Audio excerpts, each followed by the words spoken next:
नमस्कार, स्वागत है आपका मुनाफे की मंडी में। अगर आज देखें मार्केट को तो आज दायरे में ज़्यादातर काउंटर कारोबार कर रहा है। नॉन एग्री मार्केट में तो बहुत ज़्यादा एक्शन आज नहीं दिख रहा है, लेकिन अभी भी भाव सोने का 86,000 रुपये के ऊपर बना हुआ है। चलिए इसी पर सबसे पहले चर्चा करते हैं। हमारे साथ दो मेहमान हैं, अनुज गुप्ता हैं HDFC सिक्योरिटीज़ से, और साथ ही हमारे साथ दिव्या गगलानी और बिटपन मजुमदार भी होंगे। बिटपन मजुमदार भी हैं, टेक्निकल एनालिस्ट हैं हमारे साथ।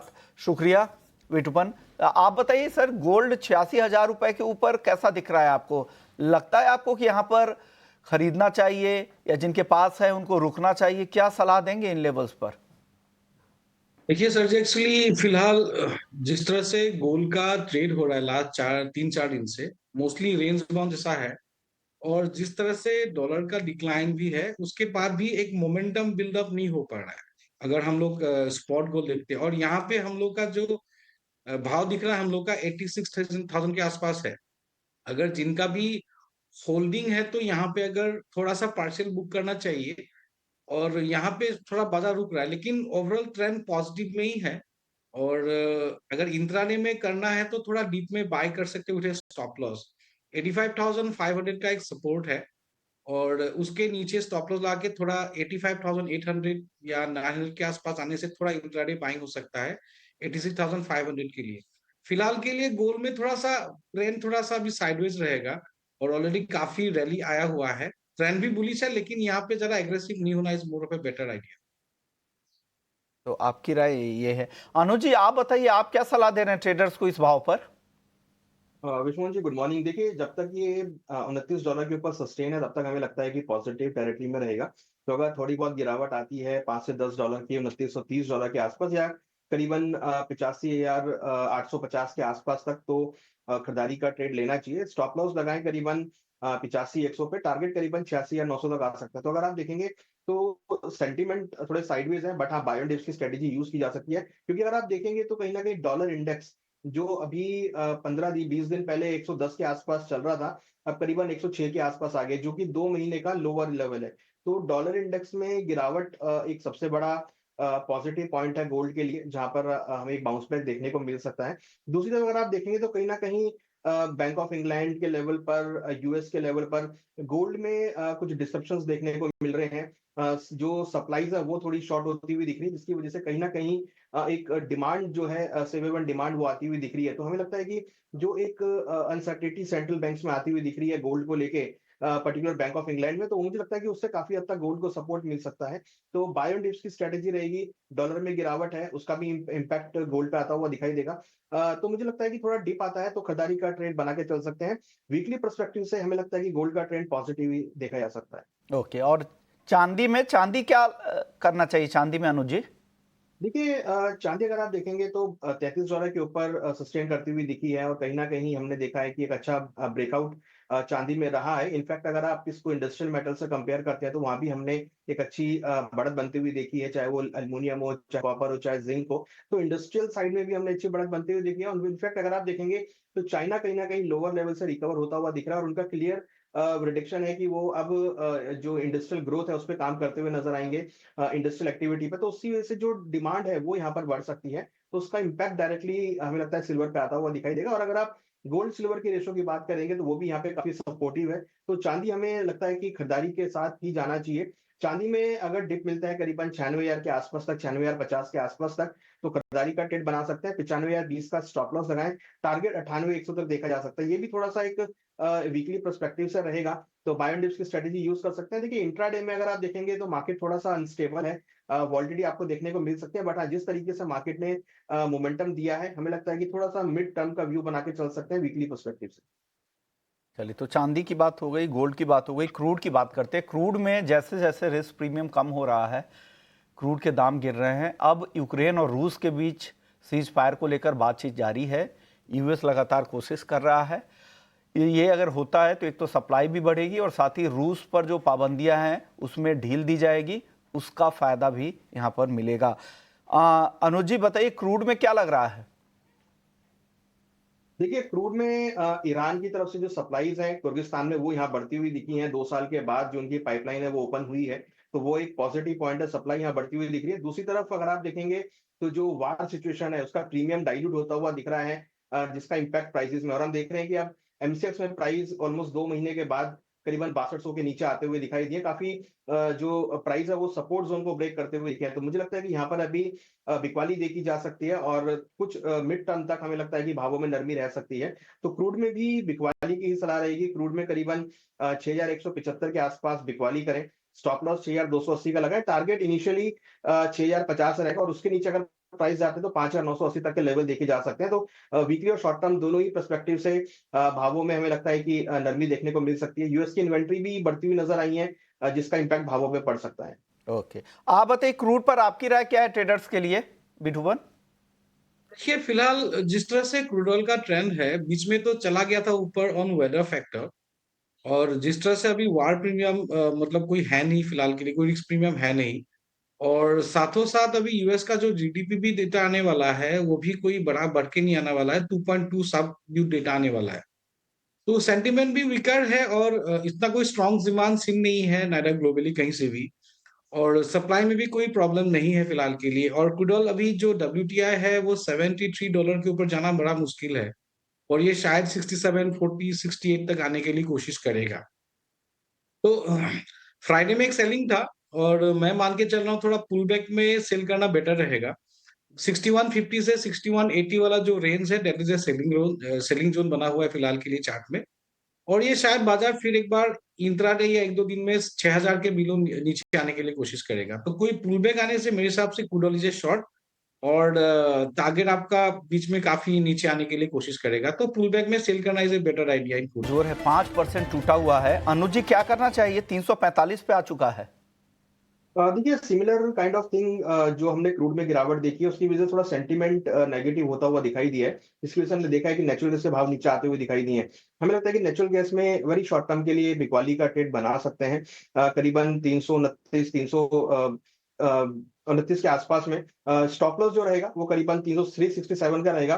टारगेट हमें लगता है कि 329 तक आ सकता है। 350 के आसपास बिकवाली करें, 367 का स्टॉप लॉस लगाए, टारगेट 329 तक देखने को मिल सकता है। तो हमने देखा था लास्ट वीक में एक बाउंस बैक आया था मगर सस्टेन नहीं कर पाया था, और जिस तरीके से क्रूड गिर रहा है हमें लगता है कि कहीं ना कहीं सप्लाई का असर नेचुरल गैस पे भी है, तो यहाँ भी बिकवाली का ट्रेड बना के चल सकते हैं। बिठुवन आप बताइए, बेस मेटल्स में आपकी कोई एक टॉपिक हो आज दिन के लिए? इस मेटल में थोड़ा बाजार रेंज है फिलहाल के लिए, लेकिन बायस थोड़ा कॉपर में पॉजिटिव है। तो 864 के आसपास कॉपर बाय करके 861 का स्टॉप लॉस, और 870 से 872 का एक टारगेट रहेगा। तो इंट्राडे में थोड़ा सा डिफेंसिव बैंक बन रहा है कॉपर के लिए। ओवरऑल आज का तो ट्रेंड थोड़ा फिलहाल के लिए फ्लैटर है, लेकिन बाय कर सकते हैं, जो अंडरलाइंग ट्रेंड थोड़ा पॉजिटिव है। तो कॉपर आपकी टॉपिक यहां पर है, कॉपर खरीदने की सलाह। अनुज जी आपकी टॉपिक क्या होगी बेस मेटल्स में? देखिए बेस मेटल में हमें लगता है कि एक बाउंस बैक रह सकता है, तो कॉपर और एल्युमिनियम दोनों ही रहेंगे। कॉपर में करीबन 865 के आसपास खरीदारी करें। स्टॉप लॉस 855 का लगाए, टारगेट हमें लगता है कि 875 तक देखने को मिल सकता है। और एल्युमिनियम में हमने काफी अच्छा एक ब्रेकआउट आते हुए देखा है, तो एल्युमिनियम में भी खरीदारी का ट्रेड बना सकते हैं करीबन 256 के आसपास। स्टॉप लॉस 250-280 का लगाए, टारगेट हमें लगता है कि 264 तक देखने को मिल सकता है। तो कॉपर और एल्युमिनियम दोनों ही काउंटर हमें लगता है पॉजिटिव वे में आ सकते हैं। ओके, शुक्रिया अनुज जी आपका, बिठुवन आपका, आप लोगों ने वक्त निकाला। चलिए अब कुछ खबरें हैं, फटाफट से आपको बता देते हैं। खाने के तेल पर फिर से इंपोर्ट ड्यूटी बढ़ाई जा सकती है, ये खबर है, और 6 महीने में दूसरी बार इंपोर्ट ड्यूटी बढ़ाने पर विचार चल रहा है। ये एजेंसी के हवाले से खबर है, ये किसी भी सोर्सेस के हवाले से नहीं है, रॉयटर्स की ये खबर है, जिसमें कहा गया है कि तिलहन किसानों को राहत देने के लिए सरकार फिर से इंपोर्ट ड्यूटी बढ़ाने पर विचार कर रही है। सितंबर 2024 में इंपोर्ट ड्यूटी में 20% की बढ़ोतरी हुई थी, और क्रूड पाम तेल, क्रूड सोया और क्रूड सूरजमुखी तेल पर जो प्रभावी ड्यूटी थी वो 27.5% बढ़कर हो गई थी। आप देख ही रहे हैं कि सोयाबीन की कीमतें काफ़ी समय से एमएसपी के नीचे है, अब सरसों भी आने वाला है, ऐसे में इंपोर्ट ड्यूटी बढ़ाने पर फिर से विचार चल रहा है।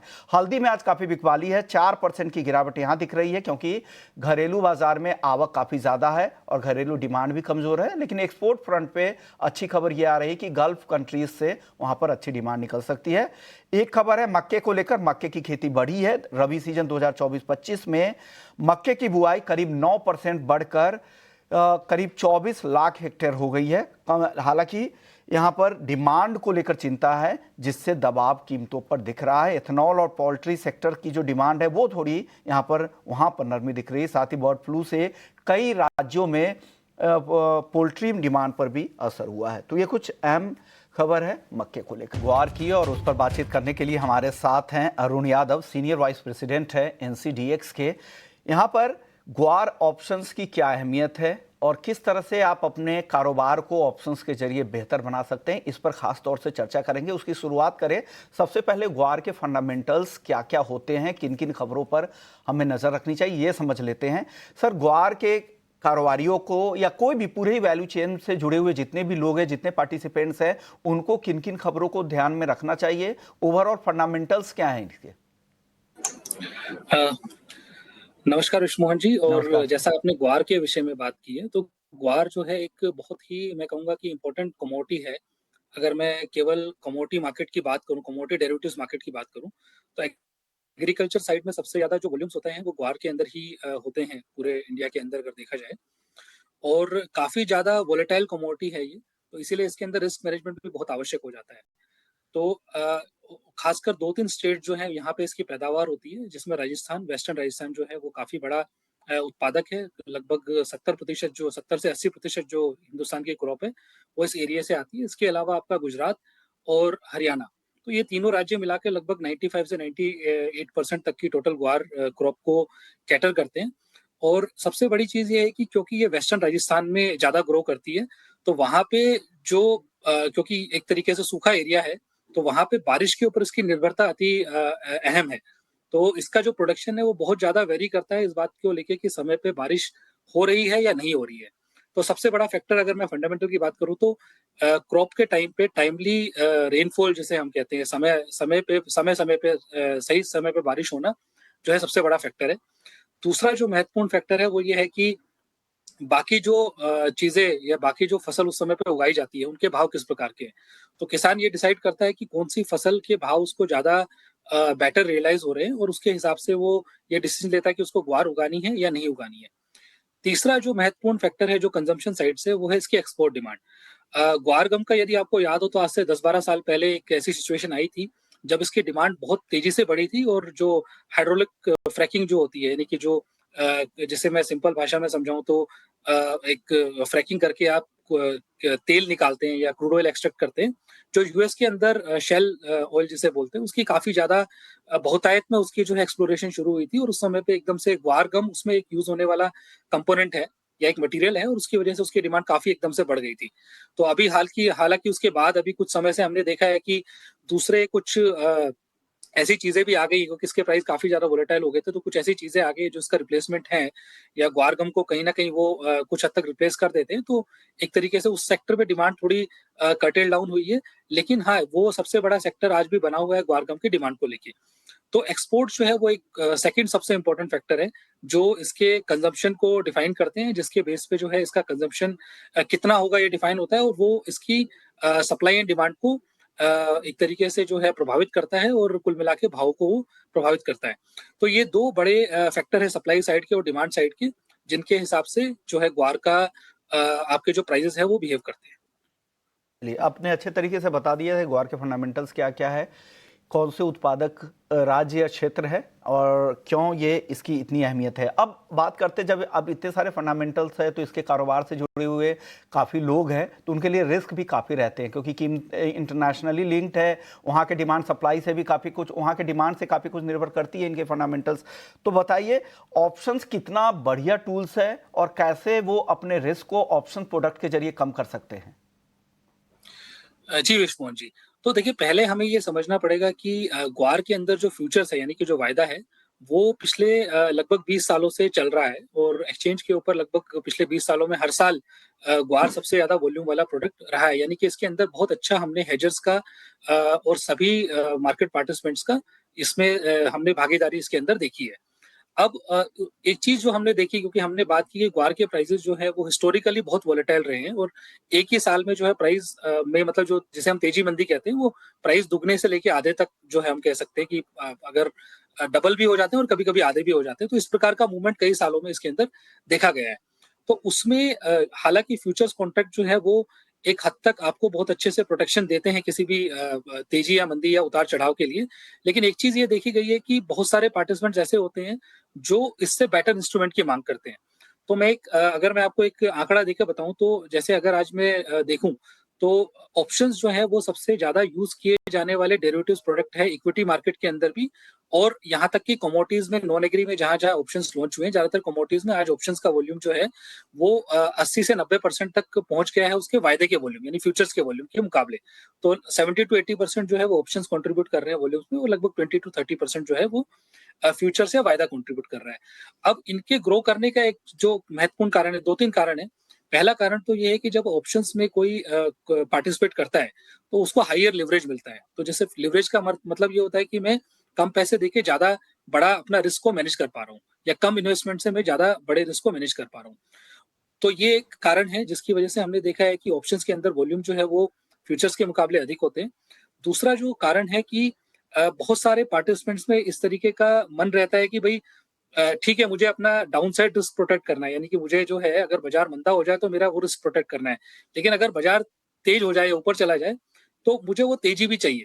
तो दोनों तरफ की अगर चीजें चाहिए तो उस सिचुएशन में जो है फ्यूचर्स को आपको सुविधा उपलब्ध नहीं करा सकता है। फ्यूचर्स केवल आपका एक साइड का रिस्क प्रोटेक्ट कर सकता है। यानी अगर मैंने वायदा बेचा हुआ है तो अगर बाजार नीचे आता है तो डेफिनेटली मेरे को फ्यूचर्स में मुनाफा होगा, और मेरा जो हाजिर में है भाव नीचे अगर चला जाएगा तो वो मेरा कंपनसेट हो जाएगा। लेकिन अगर बाजार ऊपर चला जाता है और मैंने फ्यूचर बेचा हुआ है तो उसमें मुझे कोई मुनाफा नहीं होगा, मैं केवल अपने रिस्क को प्रोटेक्ट कर पा रहा हूँ। जबकि ऑप्शंस के अंदर ऐसी सुविधा है या इस तरीके का इसका डिजाइनिंग होती है कॉन्ट्रैक्ट की कि मैं अपना रिस्क जो है उसको तो प्रोटेक्ट कर ही रहा हूँ, साथ में अगर बाजार जो है उसके अपोजिट में भी मूव करता है तो मुझसे मुनाफा भी या मैं उससे फायदा भी उठा सकता हूँ। तो मैं एक उदाहरण देके आपको अगर मैं समझाऊं, तो जैसे अगर एक किसान है, यदि वो ये चाहता है कि मैं ग्वार की फसल जब लगाता हूँ उस समय मैं ग्वार के जब हार्वेस्टिंग के सीजन के कॉन्ट्रैक्ट जैसे नवंबर दिसंबर के जो सौदे हैं मैं उसके भाव अपने तय करना चाहता हूँ, और मान लीजिए मैंने 5500 रुपए के अंदर वो वायदा मैंने बेच दिया, तो यदि बाजार 5500 रुपए से नीचे चला गया तो मुझे 5500 रुपए रियलाइज होंगे, लेकिन अगर बाजार ऊपर चला गया तो वो ऊंचा भाव मुझे वायदे में रियलाइज नहीं होगा। अब इसके विपरीत जो है या इसके समकक्ष जो है, अगर मैं ऑप्शंस की तुलना करूं तो ऑप्शंस के अंदर मैं 5500 रुपए का अगर पुट ऑप्शन ले लेता हूं, पुट ऑप्शन का मतलब ये है कि 5500 रुपए में मैं अपना माल बेचने का सौदा खरीद रहा हूँ, और अगर भाव अब 5500 से नीचे चला जाता है तो मुझे 5500 रुपए के हिसाब से अपने माल को मैं बेच पाऊंगा। लेकिन यदि भाव ऊपर भी चला जाता है तो मुझे जो बढ़ा हुआ भाव है मैं उसका फायदा भी अपने माल को बाहर बेचकर उठा सकता हूँ। तो एक तरीके से मेरा मिनिमम थ्रेशोल्ड मैंने फिक्स कर दिया है, और अगर बाजार उसके विपरीत अगर ऊपर भी चला जाता है तो मैं अधिक मुनाफा भी उससे ले सकता हूँ। तो ओके। इसलिए मेरे पास, जिसे मैं कहता हूँ मंदी मेरी मतलब मेरा जो नीचे डाउन साइड प्रोटेक्टेड है और अपसाइड में मेरा ओपन है। अब उसको ट्रेड करने के लिए मुझे एक प्रीमियम देना पड़ेगा जो एक लगभग एक परसेंटेज होता है आपके टोटल अमाउंट का, बट यदि मैं अगर मैं वो प्रीमियम दे देता हूँ तो मेरे लिए ये एक तरीके से विन विन सिचुएशन है। बिल्कुल, आपने बहुत ही अच्छे तरीके से समझा दिया, पूरी केस स्टडी भी बता दी कि आप किसी भी वैल्यू चेन में कहीं भी हो और आपके लिए किस तरह से आप रिस्क प्रोटेक्ट कर सकते हैं ऑप्शंस के जरिए, और आपके लिए जो प्रीमियम की रकम होगी वो आपके लिए रिस्क होगा अगर बायर हैं आप तो। शुक्रिया सर, आपने वक्त निकाला अरुण जी, और हमारे दर्शकों को बताया कि ग्वार ऑप्शंस की अहमियत क्यों है और हेजिंग के लिए इसका क्यों इस्तेमाल करना चाहिए। इस खास पेशकश को यही समेटते हैं, बाकी खबरों के लिए बने।